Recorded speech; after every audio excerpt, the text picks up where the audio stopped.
All right, I'm back with a list which I'm going to teach you. These are the expressions that only native speakers use because these words are not very commonly spoken in the non-native English world. Because I'm a non-native, we tend to speak like we call it standardized English. And there is a lot of English which is not standardized, but which is acceptable all around the world, and that's how it is spoken. And these words are not very formal. You can use that in some formal situations, but these are kind of friendly chit-chat words that you can use whenever you encounter such situation. You're hanging out with your buddies or conversating with an acquaintance, right? So I'm going to teach you 5 new expressions which are used by the native English speakers, particularly North Americans, Canadians, of course British. So here's the word, scratch. Scratch means to start something from the beginning, like you start something from the scratch, that from the ground zero. You have nothing in hand, and that's where you start. For example, you wind up your old business and you move to another city, and then you rent a building or a room, and you start from the scratch, from the zero. Okay? Starting something from the beginning, that you haven't done it before, no homework, you start everything from scratch. Like you move to another place, you start a new venture in life, you start from the scratch. All right? And wrap your head around.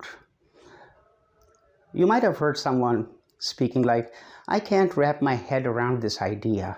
I can't wrap my head around some particular idea. Means I don't understand what it means. If you don't understand an idea or a thought or anything, you can say that I can't wrap my head around this. That means I can't get you. I don't know what you mean. So wrap your head around something. You got it? All right, here's another one. Hang out. Hang out means you chill out with your friends. You have a meeting somewhere, you are going to see your friends, you're going to chill out, you're going to hang out. So let's hang out at my spot, right? I call a friend and say, hey buddy, what's your plan for the weekend? How about we hang out at my spot?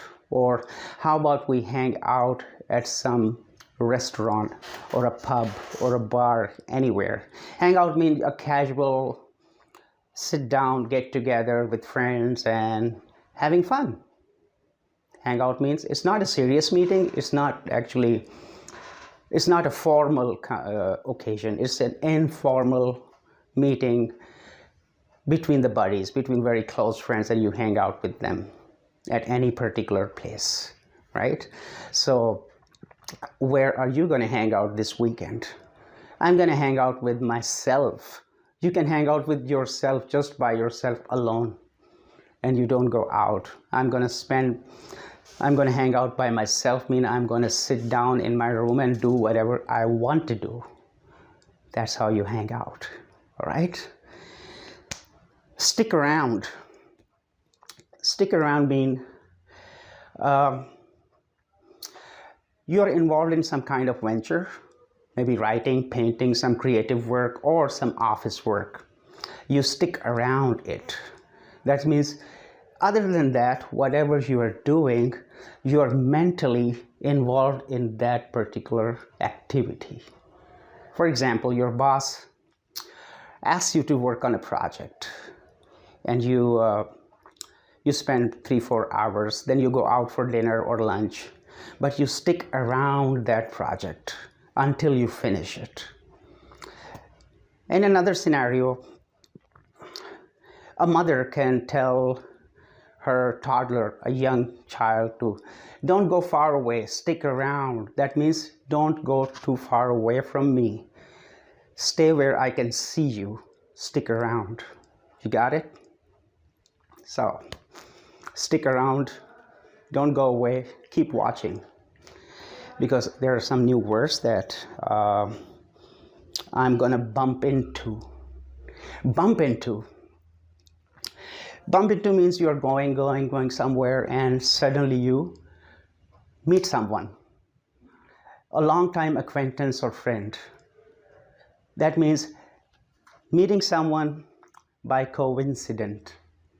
You haven't planned. You are just, hanging out, and you bump into someone by incident. You come across someone without planning.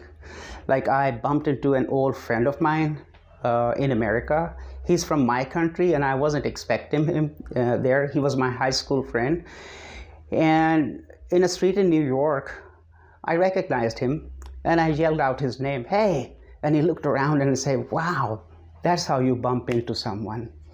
Just by sheer incident, coincidence, whatever you call it." Right. Well, I get freaked out on many occasions. For example, the most embarrassing occasion can be you're going to see a bunch of strangers, and they know you, but they haven't met you. And if they know you, you're a teacher or you're a motivator. So you have to pretend like a motivator. So you can't be yourself.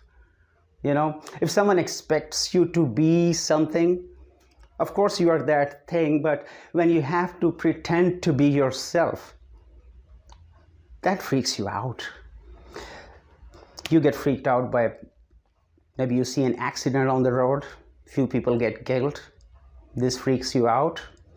What freaks you out? When do you feel so scared? Something that you feel just, oh my God.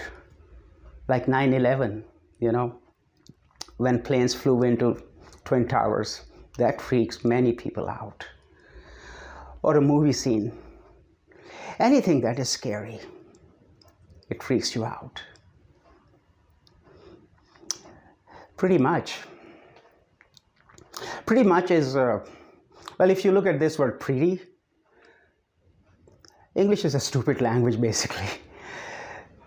In one sentence, it has a different meaning, and the same word is used in a different context, and it plays a different meaning. You put one word in front of the other, it gives you a totally different meaning. The same is the case with pretty much. If you use pretty alone, that means beautiful. Pretty much means almost. Do you understand what I'm talking about right now? You can say pretty much. That means almost. I speak 3 languages, but I understand Chinese pretty much. Pretty much means not 100%, but I get the gist of the idea when 2 people are having a conversation. I understand Chinese pretty much. Pretty much. If your friend is eating and you are in a hurry, and you say, "Come on, get up, we gotta go. Let's beat it. Have you eaten?" Pretty much. Okay?